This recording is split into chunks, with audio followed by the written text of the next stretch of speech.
اور اس دین کو ہر طرف غالب کرنے کے لیے حاضر ہوں۔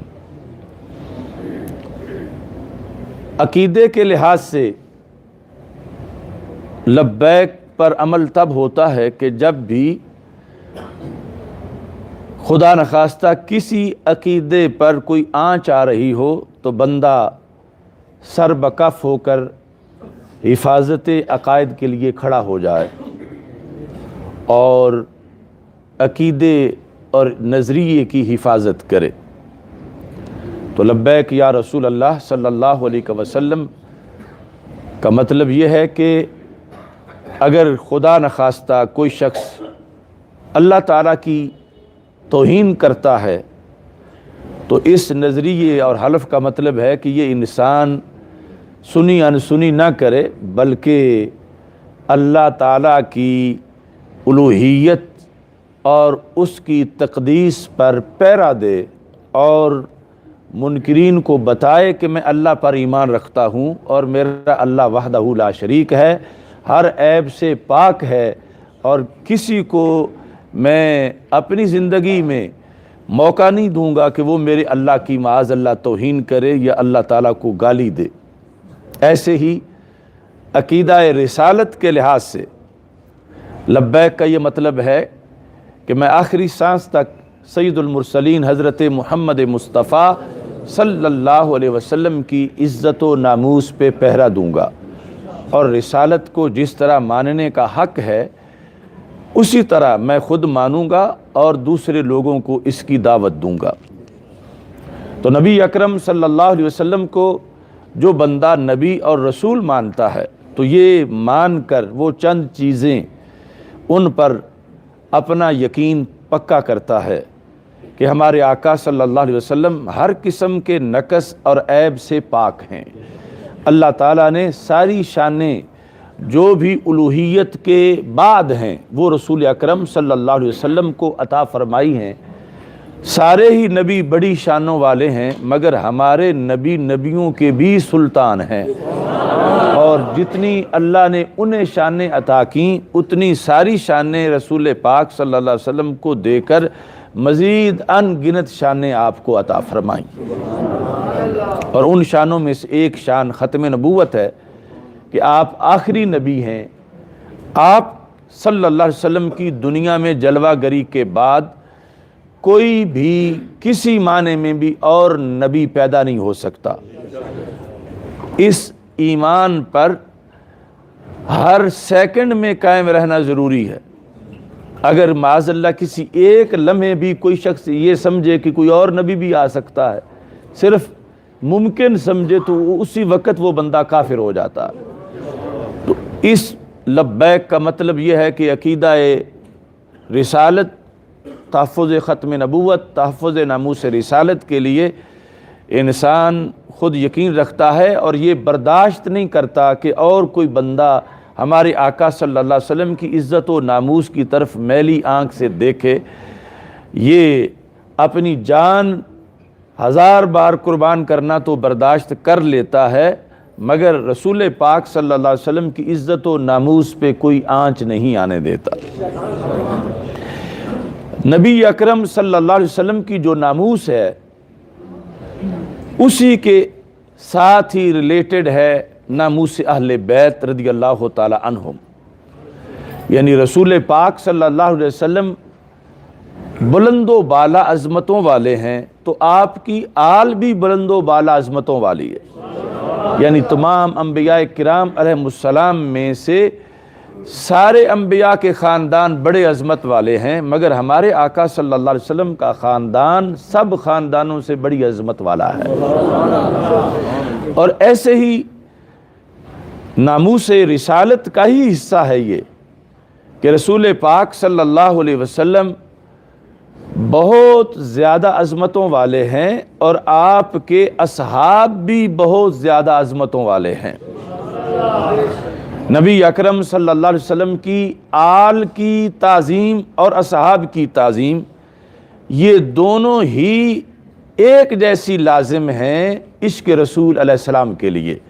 یعنی اسی بندے کا ایمان رسالت پر ہے جو سرکار دو عالم صلی اللہ علیہ وسلم کی آل کا بھی ادب کرتا ہے اور اصحاب کا بھی ادب کرتا ہے، اور اگر ان میں سے کسی کی وہ معاذ اللہ بے ادبی کرے یا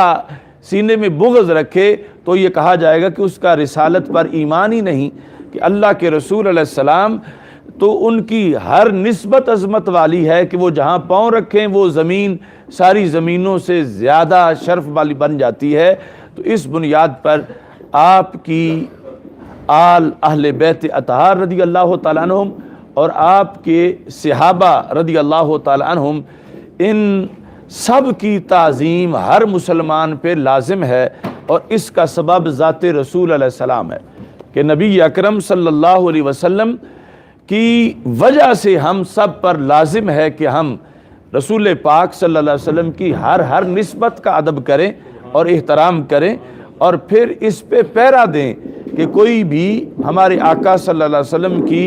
نہ تو آل پاک کے بارے میں میلی آنکھ سے دیکھے اور نہ ہی آپ کے صحابہ کرام رضی اللہ تعالی عنہم کے بارے میں کسی طرح کی وہ توہین یا بے ادبی کرے۔ تو لبیک کا یہ جو خلاصہ ہے، نعرہ تکبیر، اللہ اکبر، نعرہ رسالت، لبیک لبیک یا رسول اللہ، لبیک لبیک لبیک یا رسول اللہ، لبیک لبیک نبوت زندہ باد، زندہ باد، تاجدار ختم نبوت زندہ باد، تاجدار ختم نبوت زندہ باد، زندہ باد، سجدی مرشدی یا نبی یا نبی۔ تو اس لحاظ سے سارے فرائض بہت لازم ہیں، مگر ناموس مصطفیٰ صلی اللہ علیہ وسلم پر پہرا دینے والا فریضہ سارے فرائض کی بھی جان ہے۔ نماز دن میں 5 مرتبہ ادا کر لیں تو ہم نے فریضہ ادا کر لیا، حج زندگی میں 1 بار ادا کر لیں تو ہم نے اللہ کی طرف سے لازم کیا گیا فریضہ ادا کر لیا۔ صاحب استطاعت نے جب 1 مرتبہ کیا، باقی سب کرے گا تو نفلی ہوں گے۔ زکوٰۃ 1 بار ہے سال میں، اور رمضان کے روزے 1 ماہ ہیں 11 مہینوں کے بعد، مگر نبی اکرم صلی اللہ علیہ وسلم کی عظمت و شان پر پہرا دینا یہ زندگی میں 1 بار نہیں، سال میں 1 بار نہیں، مہینے میں 1 بار نہیں، دن میں 1 بار نہیں، 1 گھنٹے میں 1 بار نہیں، یہ پوری زندگی کے ہر سیکنڈ میں لازم ہے۔ کبھی بھی کوئی مسلمان اس سے کٹ نہیں سکتا، علیحدہ نہیں ہو سکتا کہ یہ میرا کام ہی نہیں، یا میں کیا جانوں، اگر کوئی کر رہا ہے گستاخی تو معاذ اللہ کرتا رہے۔ اگر کوئی شخص اس طرح اپنی لا تعلقی عملاً یا قولاً ظاہر کرتا ہے تو اس کا ایمان ہی پھر سلامت نہیں رہتا، چونکہ یہ سب سے بڑا فریضہ ہے کہ رب ذوالجلال نے اِنَّا كَفَيْنَاكَ الْمُسْتَهْزِئِينَ کہہ کر ڈیوٹی رسول پاک صلی اللہ علیہ وسلم کے غلاموں کی لگا دی کہ ایمان سلامت تب رہے گا جب امت اتنی غیرت مند ہوگی کہ نبی اکرم صلی اللہ علیہ وسلم کی ناموس پہ ہر صدی ہر گھڑی میں پہرا دیتی رہے گی۔ اس میں اس نصاب کے لحاظ سے زکوٰۃ تو اس پر ہے جو پیسے والا ہے اور اس کی ایک خاص شرح ہے، ایسے حج کے لیے شرائط ہیں، نماز کے لیے شرائط ہیں، یعنی مومن ہونے کے بعد پھر مزید نابالغ پہ فرض نہیں، پھر جب فرض ہے تو پھر اس کے لحاظ سے مزید شرائط ہیں۔ تحفظ ناموس رسالت کا فریضہ امیر پر بھی ہے، غریب پر بھی ہے، چھوٹے پر بھی ہے، بڑے پر بھی ہے، دن میں بھی ہے، رات میں بھی ہے، اور یہ فرض ادا کرنا اسے جہاں تک ممکن ہے وہ اس کا دائرہ کار ہے، اور اگر کوئی اس کے ملک میں اس طرح کی خرابی کرتا ہے تو پھر بھی اس پہ لازم ہے، اور اگر کوئی دور کافروں کے ملک کے اندر ایسا کرتا ہے تو پھر بھی شریعت کے مطابق جتنا کچھ اس کی طاقت اور وسعت میں ہے اس کے لحاظ سے اس پر لازم ہے کہ یہ اس کے خلاف آواز بلند کرے اور حتی المقدور اس توہین کو روکنے کا اہتمام کرے۔ میں جب جیل میں تھا، سیری کے دنوں میں ہی فرانس کے ملعون صدر نے نبی اکرم نور مجسم شفیع معظم صلی اللہ علیہ وسلم کی توہین کے بارے میں وہ جسارت کی جو پہلی بار ہوئی۔ توہینیں یورپ میں، ویسٹ میں ہوتی رہتی ہیں، اور یہ مذموم اور بدترین سلسلہ وہاں پر فریڈم آف سپیچ کی آڑ میں، آزادی اظہار کی آڑ میں کیا جاتا ہے، مگر ماضی میں جب بھی ایسا ہوا تو اس ملک کے حکمران نے اپنے ذمے نہیں لیا اور نہ اس کی حمایت کی اعلانیہ لفظوں میں، اگرچہ ہوتا ان کی مرضی سے ہی ہے۔ یہ پہلی بار فرانس کا ملعون صدر ہے کہ جس نے سرکاری سطح پر معاذ اللہ ثم معاذ اللہ ہمارے آقا صلی اللہ علیہ وسلم کے خاکے بنانے کے لحاظ سے اس نے خود ان کو اون کر کے اس نے بکواس کیا کہ یہ اظہار جو فریڈم آف سپیچ ہے، آزادی اظہار ہے، اس کا یہ ایک حصہ ہے خاکے بنانا، اور پھر سرکاری سطح پر معاذ اللہ وہ توہین کے خاکے مختلف عمارتوں پہ لگائے گئے۔ اس جسارت پر مسلم حکمرانوں پر فرض ہو گیا کہ وہ عوام کا فریضہ تو عوام تک ہے، لیکن حکمران کا فریضہ حکمران والا ہے کہ وہ اس کا بدلہ لیتے، اور اس میں ایک تو وہ ہیں جنہوں نے ایسا کام کیا، اور ایک یہ بھی ان کے ساتھ برابر کا ہی نہیں بلکہ زیادہ جو اس کی وسعت پرستی میں ایسا برا کام کیا جا رہا تھا۔ تو یہ صرف ایک دو مذمتی بیان دینے پر ادا ہونے والا فرض نہیں تھا اور نہ ہی ادا ہوا۔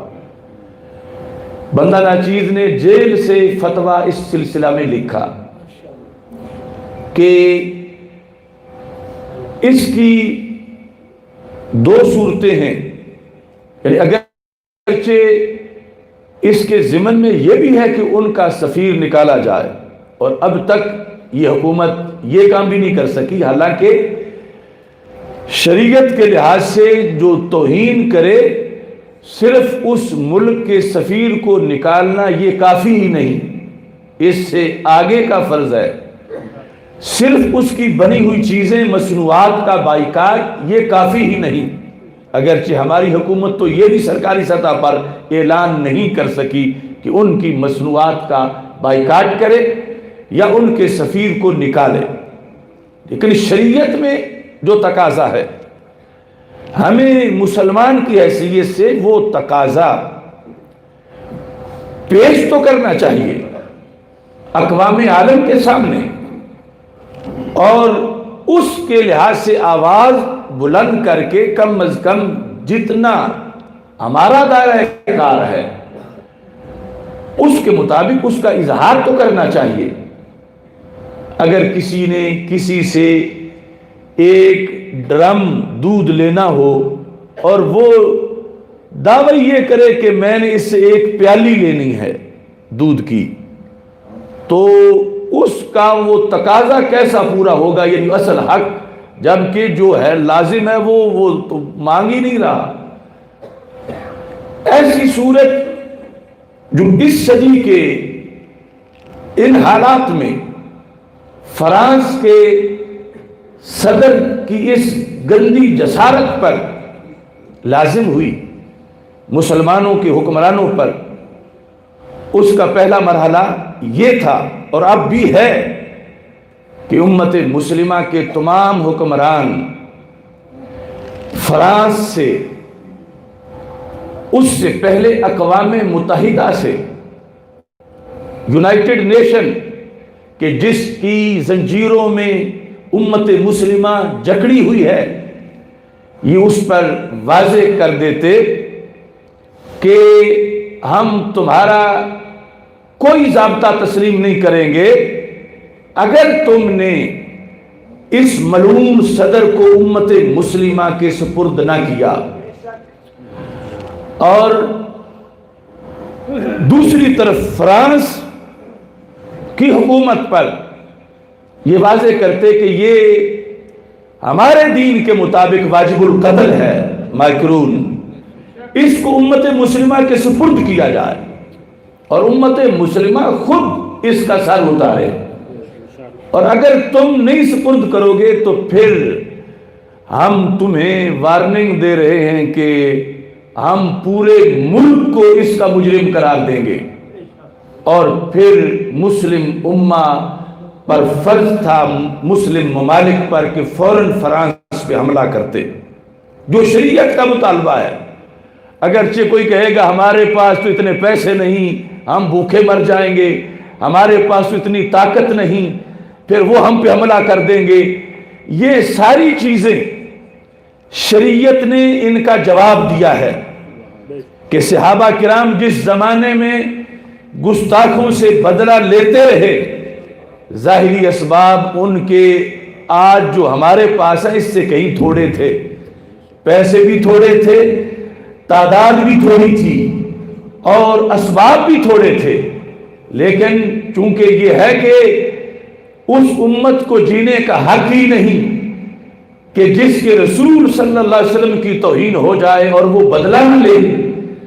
تو پھر جینے کا جواز بحیثیت مسلم تلاش کرنے کے لیے یہ ضروری ہے کہ وہ اقدام کیا جائے جس کا رب نے حکم دیا ہے، وَمَن يَتَّقِ اللَّهَ يَجْعَلْ لَهُ مَخْرَجًا وَيَرْزُقْهُ مِنْ حَيْثُ لَا يَحْتَسِبُ۔ اللہ فرماتا ہے جب تم میرے بندے ہو اور تمہارا یقین ہے کہ میرے کن کا مقابلہ امریکہ جیسی کروڑوں حکومتیں بھی نہیں کر سکتی، تو تم عزم تو کرو، ارادہ تو کرو، نکلو تو صحیح، جو فرض ہے اس کی ادائیگی کا تم رستہ تو اپناؤ۔ اللہ فرماتا ہے قرآن مجید میں وَمَن يَتَّقِ اللَّهَ يَجْعَلْ لَهُ مَخْرَجًا، جو رب سے ڈر کے کہ اگر میں نے رب کی بات نہ مانی تو اس کا عذاب بڑا سخت ہے، جو رب سے ڈر کے نکل پڑے۔ اللہ فرماتا ہے کروڑوں لوگ اس ایک بندے کو گھیر کے محصور کرنا چاہیں تو نہیں کر سکتے، رب اس کا رستہ ضرور بنا دیتا ہے۔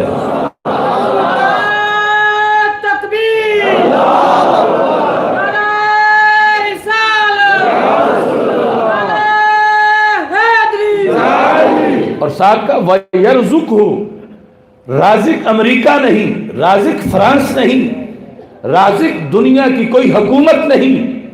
اللہ فرماتا وَيَرْزُقْهُ مِنْ حَيْثُ لَا يَحْتَسِبُ، اللہ اس کو وہاں سے رزق دے گا جہاں سے رزق کا اس نے کبھی سوچا ہی نہیں تھا کہ یہاں سے بھی میرا رزق آ جائے گا۔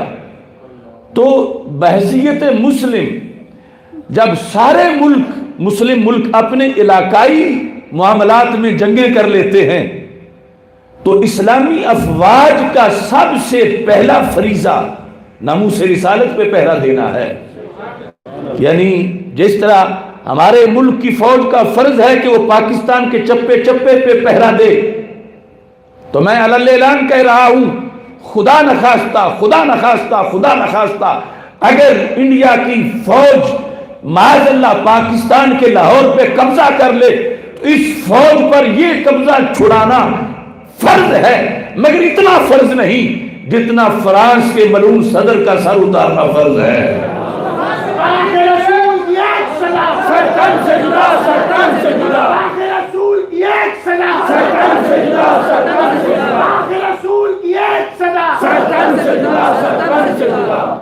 اور اس میں سب سے بڑھ کر سعودی عرب خادم الحرمین کہلانے والے کا، امام کہلانے والے کا فریضہ ہے کہ وہ اس طرف متوجہ کریں۔ اگر اپنی سلامتی کے لیے وہ یمن میں جنگ لڑ سکتے ہیں تو سرکار دو عالم صلی اللہ علیہ وسلم کی ناموس کے لیے فرانس سے کیوں نہیں لڑ سکتے؟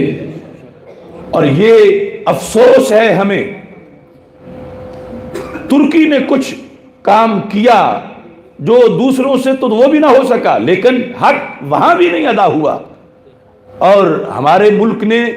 ہمارے وزیر اعظم نے تو وہی کیا۔ میں نے آرٹیکل لکھا تھا جیل میں ہوتے ہوئے کہ یہ جب کہہ رہا تھا کہ میں خود قیادت کروں گا اس مسئلے کی، میں توہین کا بدلہ لوں گا، میں یہ کروں گا وہ کروں گا، تو میں نے کہا یہ آزمایا ہوا ہے، یہ وہی تقریر کر رہا ہے جو اقوام متحدہ میں کر کے اس نے کشمیر کے بارے میں سارا معاملہ سرد خانے میں ڈالا تھا، اور اب اسی طرح کرے گا۔ تو کیا قیادت کی اس وزیر اعظم نے؟ کس سے بدلہ لیا؟ اور اس کے پالتو علماء و مشائخ کہہ رہے تھے کہ ہم یہ کریں گے کہ خادم الحرمین مسجد حرام کا جو امام ہے اس سے فتویٰ لیں گے، ہم جامعۃ الازہر کے شیخ سے فتویٰ لیں گے۔ تو آج تک ان کو جامعۃ الازہر کے شیخ سے رابطہ نہیں ہو سکا۔ وہ مسجد حرام کا امام کیا فتویٰ دے گا جس مرے ہوئے کو خود پتہ نہیں کہ جن کے نام سے کعبہ آباد ہوا، یہ کس چیز کا خطبہ وہاں دیتا ہے، کس کو خود پتہ نہیں کہ حالات کیا ہیں۔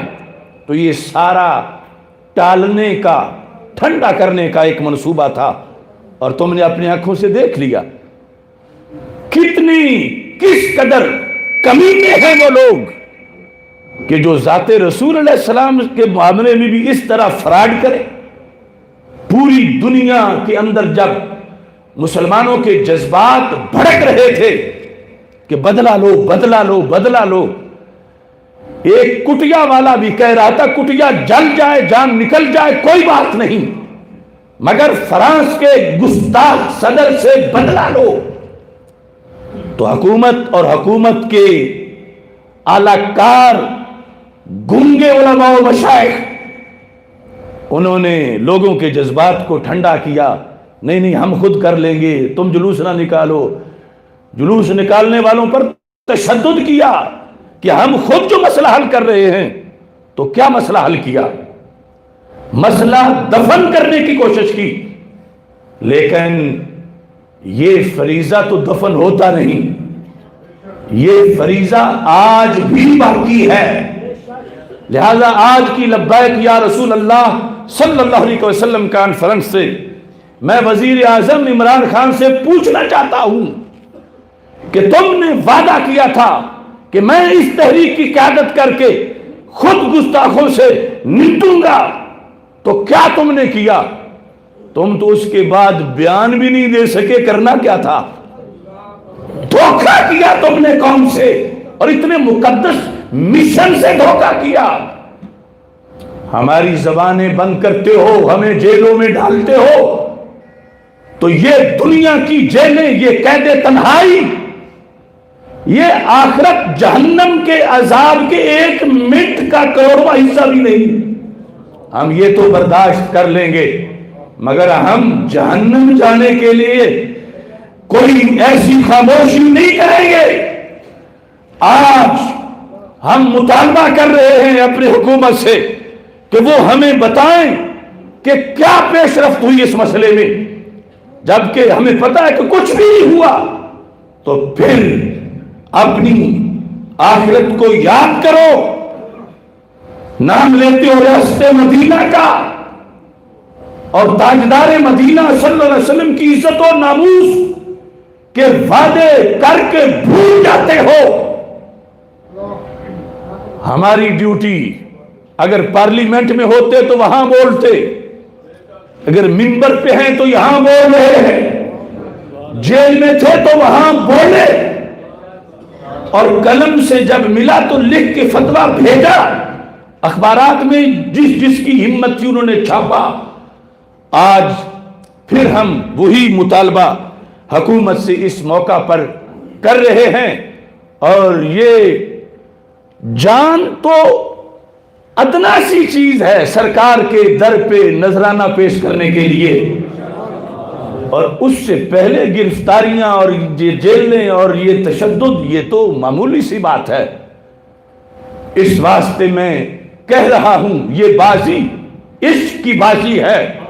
تم عشق کو کیسے جکڑو گے؟ کئی لاکھ جلالی بولیں گے، تم کتنے جلالی پکڑو گے؟ کچھ اس روز جزا کو یاد کرو جب ظلم تمہارا بولے گا، فرعون بنے ہو کرسی پہ، تم رب کو کیسے کرو گے؟ اس بنیاد پر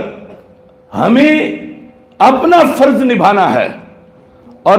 اگر یہ کہیں کہ تم صرف تقریریں کر سکتے ہو تو میں حلف اٹھاتا ہوں کہ تم مجھے بھیجو، اکیلے کو بھیج دو مکرون کے مقابلے میں، آخر جان تو دے ہی سکتا ہوں نا لڑتے لڑتے۔ اور اگر کہو گے تو ہم تحریک لبیک یا رسول اللہ صلی اللہ علیہ وسلم کی طرف سے، یعنی جو پیادہ جنگ ہے فرانس کے خلاف اتمام حجت کے بعد، لاکھوں مجاہد پیش کر دیں گے۔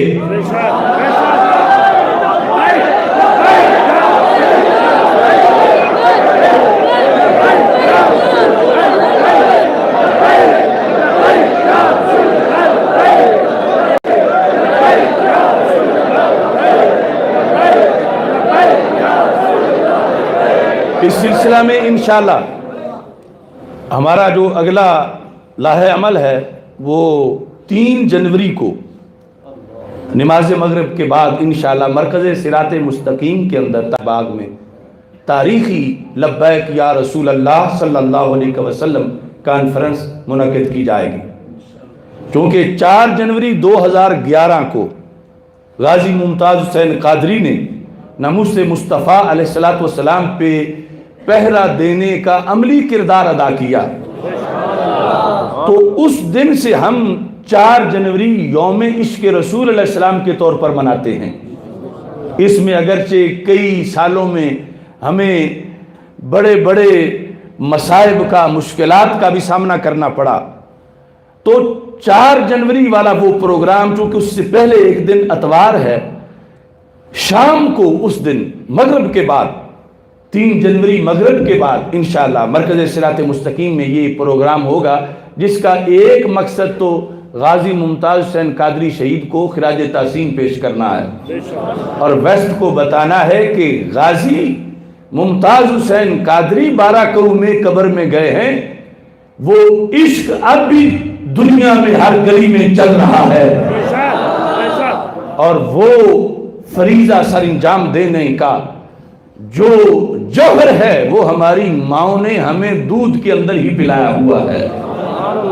اور دوسرا اس کانفرنس کا مقصد، آج جو ہم پورے ملک میں اسرائیل نامنظور ڈے منا رہے ہیں، اس سلسلہ میں علمی طور پر، تحقیقی طور پر ایک بہت بڑا موضوع چھیڑا گیا ہے۔ ویسے تو لبرل بے لگام لوگ ایسی باتیں کرتے ہی رہتے ہیں، اور یہ کچھ اینکر، کچھ صحافی خریدے گئے ہیں جو آہستہ آہستہ فضا بنانا چاہتے ہیں کہ ہم پاکستان جو ہے وہ معاذ اللہ اسرائیل کو تسلیم کر لیں۔ ہم اس سے پہلے بھی، میری رہائی کے فوراً بعد جو جمعہ تھا، اس میں قرآن و سنت سے یہ احکام بتا چکے ہیں، لیکن چند دن پہلے ایک نام نہاد مولوی نے، دیوبند کا، وہ پیچھے نظریاتی کونسل کا چیئرمین بھی رہا ہے، محمد خان شیرانی، اس نے قرآن مجید کی ایک آیت پڑھ کے اسرائیل کو تسلیم کرنے کا دعویٰ کیا ہے۔ اگرچہ اس نے تقریر ساتھ پریس کانفرنس میں پشتو میں کی ہے، اس پر اسرائیل کے اندر جشن منایا گیا ہے۔ ربوہ ٹائم قادیانیوں نے اس کو اپریشیٹ کیا ہے کہ دیکھو پہلے تو دوسرے دعویٰ کرتے تھے، اب یہ ان کا مولوی ہے، ایم این اے رہا ہے، یہ چیئرمین رہا ہے نظریاتی کونسل کا، اور وہ یہ کہہ رہا ہے اور قرآن پڑھ رہا ہے اور 7 علماء کو دعوت دے رہا ہے، یا قوم ادخلوا الارض المقدسہ التي كتب اللہ لکم، کہ یہ ترجمہ کر کے کہ رب نے یہ فلسطین والی زمین تو یہود کو الاٹ کی ہوئی ہے، الاٹ کی ہوئی ہے، یہ اس نے لفظ بول کے تو کہا کہ تکلیف کیا ہے، جو رب نے الاٹ کی ہوئی تھی ان کو تو وہ انہوں نے لی ہے، تو وہ تو ناجائز قبضہ ہے ہی نہیں، اسے مان لینا چاہیے۔ یہ مکتبہ علماء دیوبند جمیعت علماء اسلام کا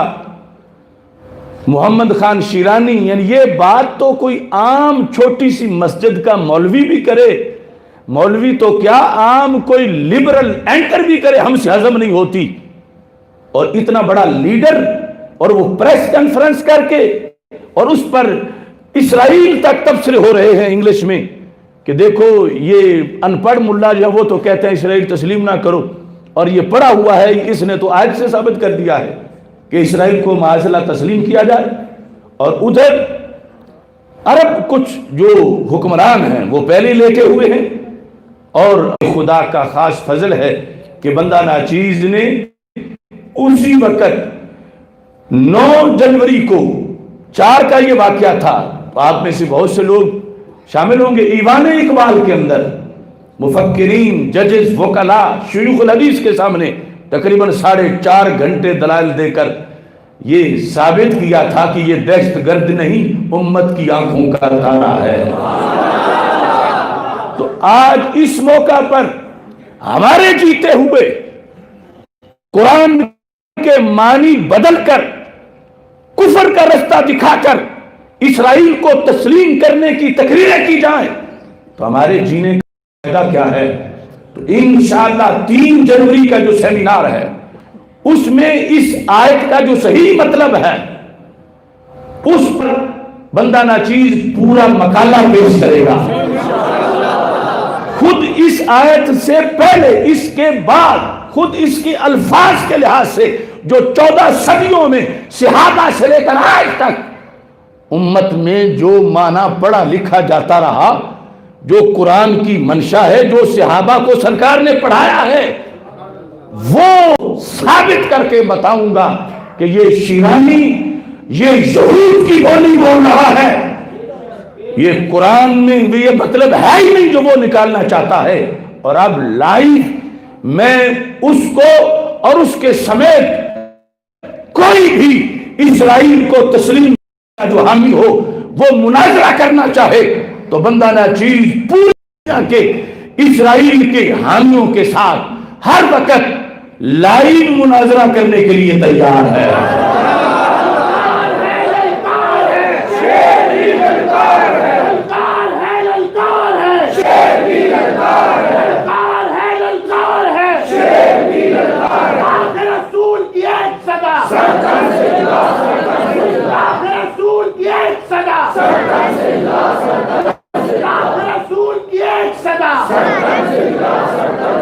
میں اپنی گفتگو کو جمعہ کے ٹائم کے لحاظ سے مختصر کرنا چاہتا ہوں۔ ہمارا یہ مرکز جامعہ جلالیہ رضویہ مظہر الاسلام، جہاں آج یہ ہم پروگرام کر رہے ہیں، یہ بڑی تاریخی درسگاہ ہے، اس لیے تاریخی اعلان کے لیے اس کو منتخب کیا ہے۔ تو اگلے پروگرام کو آپ نے ذہن میں رکھنا ہے، کون سی تاریخ ہے؟ 3 جنوری۔ اس میں آپ نے فرانس کے خلاف اپنے جذبات کے اظہار کے لیے اور اسرائیل نامنظور کے لحاظ سے اپنے جذبات کے اظہار کے لیے دوستوں کو بھی دعوت دینی ہے اور بر وقت پہنچنا ہے۔ یہ جامعہ جلالیہ رضویہ مظہر الاسلام ادھر پڑوس میں، شہر کے اندر اچھے علاقوں میں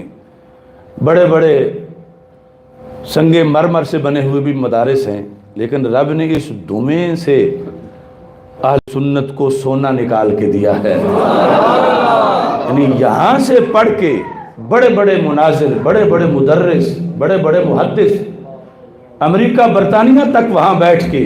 یہاں کا پڑھا ہوا پیغام سنا رہے ہیں۔ یہاں سے ہی پڑھ کر اہل سنت، شاہکار جلالیت، محدث مناظر کبیر مفتی محمد عابد جلالی قدس سر العزیز، انہوں نے حق کا ڈنکا بجایا۔ میری اسیری کے دوران ہی ان کا وصال ہوا اور مجھے اس ظالم حکومت نے ان کا چہرہ بھی نہ دیکھنے دیا اور جنازے میں بھی شرکت نہ کرنی دی۔ آج اس مقام پر ان کے لیے بھی میں دعا کر رہا ہوں، اللہ ان کو فردوس میں بلند مقام عطا فرمائے۔ جب یہاں پہلا دورہ حدیث پڑھا گیا اسی مسجد کے اندر، یعنی ساری مسجد کے سال میں کلاس ہوتی تھی، یہاں انہوں نے دورہ حدیث پڑھا، پہلی جو کلاس یہاں سے فارغ ہوئی، تو یہ شیخ کامل امام الاسد حافظ الحدیث حضرت پیر سید محمد جلال الدین شاہ صاحب نقشبندی قادری قدس اللہ سرہ، جنہوں نے 1941 میں پاکستان بننے سے پہلے بکھی شریف میں، جو میرا بھی آبائی گاؤں ہے